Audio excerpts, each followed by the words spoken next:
नमाज की जिम्मेदारी मौलवी को दी गई, पूरी हो रही है। जनाजे की जिम्मेदारी पूरी हो रही है। आजान की जिम्मेदारी पूरी हो रही है। नकाह की जिम्मेदारी पूरी हो रही है। खताबत की जिम्मेदारी पूरी हो रही है। नमाज से 2 मिनट कबल मौलवी मुसल्ले पर, अजान से 2 मिनट कबल मौलवी स्पीकर पर, नकाह से 15 मिनट कबल मौलवी मसनदे निकाह पर, जनाजे से 20 मिनट कबल मौलवी कब्रिस्तान में। यही जिम्मेदारियां दी गई थी ना मौलवी को।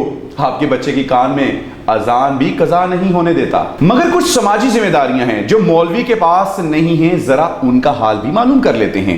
एक मोहल्ले में निज़ाम तालीम का क्या हाल है, कितने टीचर्स हैं और हाजिर कितने हैं, कितने हस्पताल का हाल है जो हम सुना सकते हैं, डॉक्टर्स हैं, दवाइयां हैं, इलाज से मुतमईन हैं, पीने का साफ पानी मिलता है, मोहल्ले के गटर के लिए सीवरेज का निज़ाम है, अदालत और थानों में क्या गरीब की दाद रसी है, रिश्वत के बगैर अपना हक आप क्या ले सकते हैं।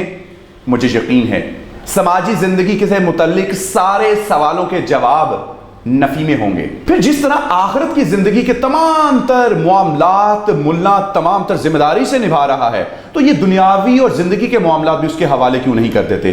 वो इन तमाम तर मामलात को उसी जिम्मेदारी से निभाएगा जिस तरीके से वो अपने मामलात को निभा रहा है, और उसने ये बात साबित भी की है।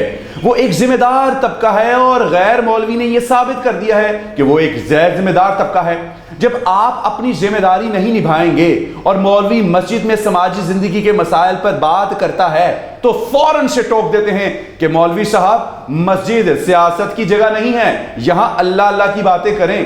फिर बताएं, अपनी राय दें या अपनी जिम्मेदारी निभाएं। यह सिलसिला अब इस तरह नहीं चल सकता।